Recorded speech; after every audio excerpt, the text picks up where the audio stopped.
Good evening and warm welcome to the State of Business on our television. I'm Chamot Fernando. First, have a look at the headlines. South Korea pledges to support the economic recovery of Sri Lanka. USA and Sri Lanka hold 14th Trade and Investment Council meeting. Now the news in detail. South Korean President Yoon Suk-yeol pledged support to the economic recovery plan for Sri Lanka proposed by President Ranil Wickremesinghe while applauding him for the efforts so far. He said this during the official meeting between the two presidents alongside the 78th session of the United Nations General Assembly in New York on the 18th of this month. President Yoon Suk-yeol mentioned the potential for expanding the scope for job opportunities in South Korea for Sri Lankan youth in the future. President Yoon also applauded the commitment of Sri Lankan president to address climate change. The South Korean leader further proposed for Sri Lanka and Korea to enter into a bilateral climate change agreement. The leaders discussed the strengthening of diplomatic relations that began in 1978 and explored opportunities for further expansion. President Wickremesinghe emphasized the importance of expeditiously finalizing a trade agreement between the two nations. Both leaders prioritized enhancing trade and investment relations between Sri Lanka and South Korea. Foreign Ministry Ali Sabri, Secretary to the President Saman Mekanayake, Foreign Secretary Aruni Vijayawardena and other senior officials from Sri Lanka and Korea participated in the meeting.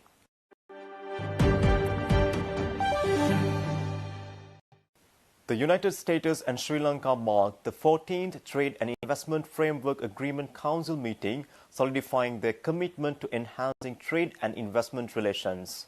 The technical level council meeting was held in Colombo yesterday. The meeting was co-chaired by K.J. Veerasinghe of the Government of Sri Lanka and Assistant United States Trade Representative for South and Central Asia, Brendan Lynch.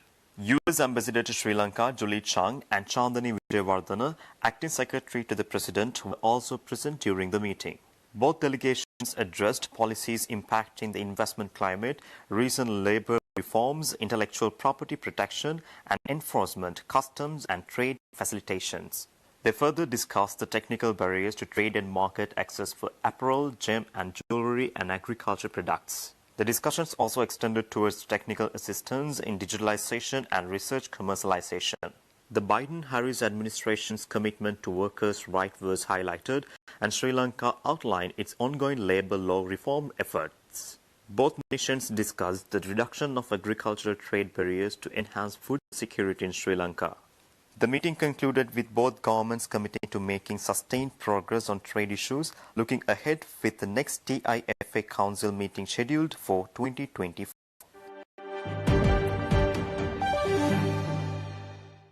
Speaker of Bangladesh Parliament, Shirin Shamin Chowdhury, said upcoming BIMSTEC and IORA meetings will aid in boosting cooperation between the countries in the region. The Bangladesh Speaker said this when she called on Prime Minister Dinesh Gunawardena at the Temple Trees on the 18th of this month. The Speaker referred to close cooperation between Bangladesh and Sri Lanka in international reforms in the upcoming international forums. The Bangladesh Speaker also emphasized the need for further expansion of people-to-people ties between the two countries. Prime Minister Dinesh Gunawardena discussed the ways and means to further develop links between the parliament of both countries. The Prime Minister conveyed his greeting to Bangladesh Prime Minister Sheikh Hasina and appreciated the fact that high positions in Bangladesh are being held by the women. Shamin Chowdhury said that Bangladesh is very keen to use other Sri Lankan ports in addition to the Colombo port to cater to the country's growing international trade. Prime Minister Gunawardena further requested for cooperation in pharmaceutical drugs manufacturing in Sri Lanka, as Bangladesh has expertise in the field.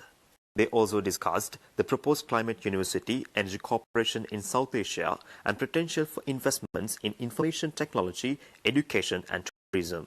State Minister of Foreign Affairs Thalaka Balasurya and several other dignitaries also participated in the discussions. Stay tuned. We will return after this commercial break.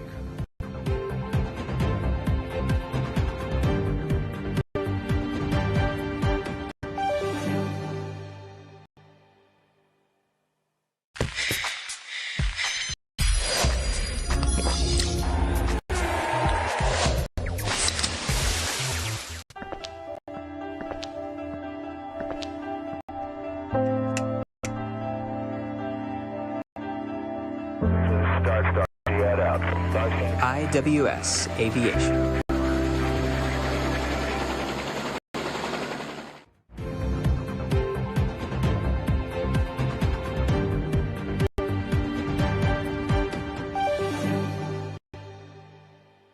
Minister of Foreign Affairs Ali Sabri said that the government has made amendments to the Prevention of Terrorism Act, taking into consideration the concerns of both local and international civil societies. The Minister of Foreign Affairs said this while speaking at a press conference held in the Presidential Media Center recently. We are in the process of amending or kind of repealing the Prevention of Terrorism Act. Prevention of Terrorism Act have been there since 1979. There had been so much of discussion that it need to be changed. It was amended last year. In view of the amendment, we have allowed people to come to courts after 1 year and seek bail. As a result of a combination of these things, I don't think a single person is now under detention without being charged for terrorism. Without being charged for terrorism. Either they have been charged, or otherwise they have been released on bail, or they have been discharged from the proceedings. So therefore, there is so much of progress which has taken place. The new law will have several important features. No confession is admissible which has been made to a police officer. Only confession which is given to a magistrate in terms of the normal law will be admissible against the accused. So there are so many progressive steps in that. Then, of course, we also know within 48 hours must be produced before the magistrate. Access to lawyers only can be detained in places of detention which is identified, not in undisclosed places. So, therefore, this is a progressive legislation. This has been done after listening to so many concerns by the civil society, both national and local, and our trade union. As a government which listens to the people, we have taken that into consideration and amended it.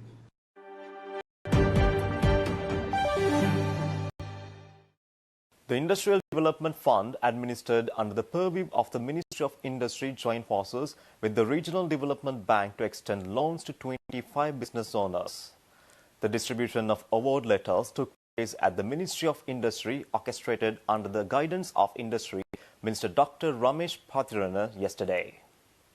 The loans capped at a maximum of 500,000 rupees per cent were embarked for the expansion and development of micro, small and medium-scale industries. The initiative aims to invigorate Sri Lanka's entrepreneurial landscape, paving the way for a brighter economic future. A total sum of 6.5 million rupees will be disbursed in the initial phase, benefiting 25 entrepreneurs, each representing a distinct district.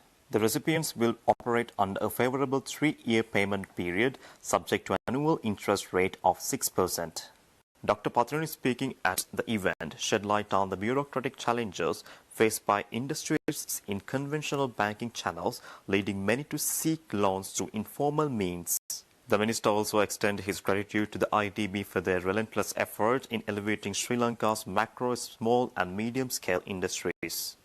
Regional Development Bank Chairman Susantha Silva emphasized the bank's unwavering commitment to fostering the growth of the small and medium-scale industries economy. Among the distinguished attendees were Industry Minister Secretary Thilaka Jayasundara, IDB Chairman Dr. Saranga Alahaperuma, representatives of RDP and other stakeholders. The International Research Development Centre, with support from the Canadian government, have introduced a project to integrate AI into maternal and child health in Sri Lanka. A planning workshop on this was held in Colombo with the participation of 4 countries recently. It was said at the workshop that apart from Sri Lanka, other countries in South Asian region report high maternal and infant mortality rates. The need to improve the quality of maternal and child health services and the need for micro-level data on those regards were highlighted during the workshop. The research proposals submitted by the University of Colombo Family Health Bureau and the University of California have been selected for this project. The purpose of this research is to develop an artificial intelligence tool that can predict possible implications for the baby in the womb. Its effectiveness will be evaluated through a research that will continue using a sample of about 2 dozen pregnant mothers in the Western Province. This program, which is considered as a turning point in improving improving the quality of maternal and child care services, and it is the first project to integrate artificial intelligence into the field. This research is being conducted under the leadership of Kapila Jarana, community medical specialist of the Family Health Bureau, and researchers from state universities. Canadian High Commissioner Eric Walsh, Maternal and Child Director of the Family Health Bureau, Chitramali De Silva were also present for the workshop.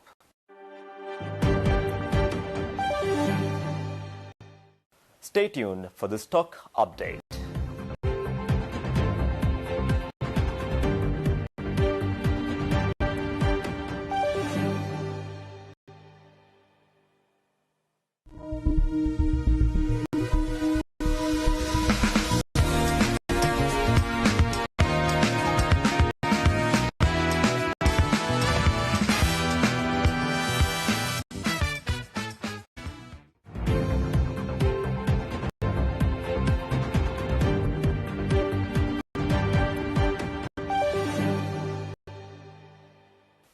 Trading at Columbus Stock Exchange ended on negative note today. The all-share price index dropped 115.14 points to close at 11,248.5, and the S&P/SL dropped 33.73 points to close at 3,179.69. The turnover was 0.9 billion rupees and over 31 million shares were traded. Up next are Forex rates.